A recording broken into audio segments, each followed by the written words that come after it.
Let's start with the main point. Online research crowdsourced platforms allow a huge number of global participants to contribute to research studies. This allows large-scale researches to complete online while saving time and resources. This is a missed opportunity because we don't give participants feedback about how well they do. So, for this MQP, we would like to focus on two questions. First, how might we design feedback as part of a visualization study? And second, does feedback lead participants to different experiences or performance in such studies?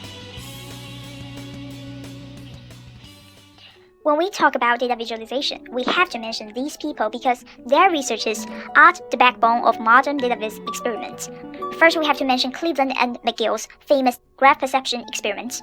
This image shows that human has the highest accuracy to identify position along a common scale, while having the least accuracy to identify color, saturation, and shading. This project recreated Cleveland and McGill's study on comparing two areas of different types of graphs.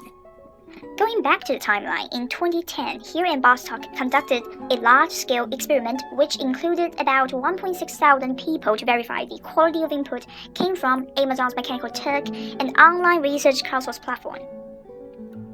In 2013, Howman, Adar, and Shah again used Amazon's Mechanical Turk to test how social conditions might give anchoring effects but might not necessarily increase the error percentage. In 2014, Harrison, Chang, Frankenery, and Young used the inferred Weber models to produce a perceptually driven ranking table by just noticeable difference value. Thanks to these studies, our project has the valuable information needed to design a data visualization experiment. However, none of these studies have explored the usage of feedback within a data visualization assessment. We looked at feedback from different types of educational softwares and platforms such as Udemy, Lynda, ClassDojo, Labs in the Wild, and Duolingo. Not limited to educational applications, we gathered feedback samples from video games and fitness apps as well. From all the feedback samples, we summarized the 4 design principles for a feedback page.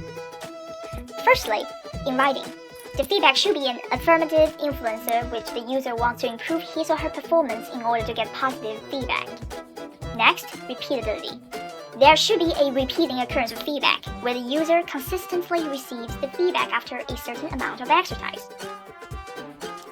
Next, coherence. The content of the feedback must relate to the context. Coherence is imperative to avoid confusion while assisting users to improve their performance. And last but not least, data-driven. The feedback has to be objective and real. We used Prolific as our crowdsourced platform. After signing up for the study, users could access to our website with their worker ID. There are altogether 20 sets of 20 problems, which are 400 problems in total. Each set contains questions about bar charts, bubble charts, pie charts, and stack bar charts. Users were given 5 questions for each graph type in one set. Users are asked to complete at least 2 sets of questions, and then can either quit the study or proceed to the next set. Half of the participants were given feedback after each set, while the other half received no feedback. Users received 3 types of feedback. First, how well they did on each trial.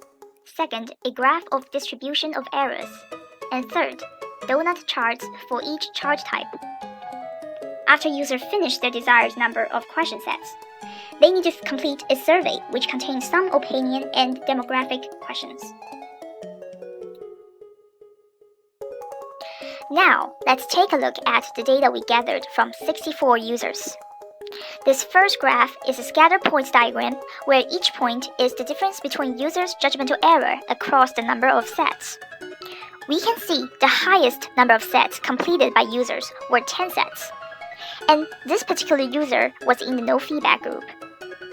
To focus on the majority of the users, we generated graphs for users who completed less than or equal to 5 sets. We then applied a linear smooth fit to see the learning curves of users over time. Like we expected, in average, the feedback group improved slightly faster than the non-feedback group.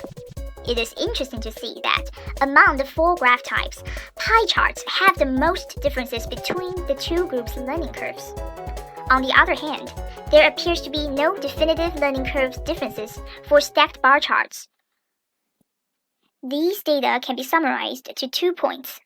First point, feedback influenced the user to learn accurate data visualization reading faster. Second point, with feedback, users were more confident to stop practicing data visualization questions. Data visualization online assessment should consider incorporate more feedback, because feedback can help users to learn graph literacy faster. This can help researchers to optimize the user performance, thus lead to more comprehensive analysis and results.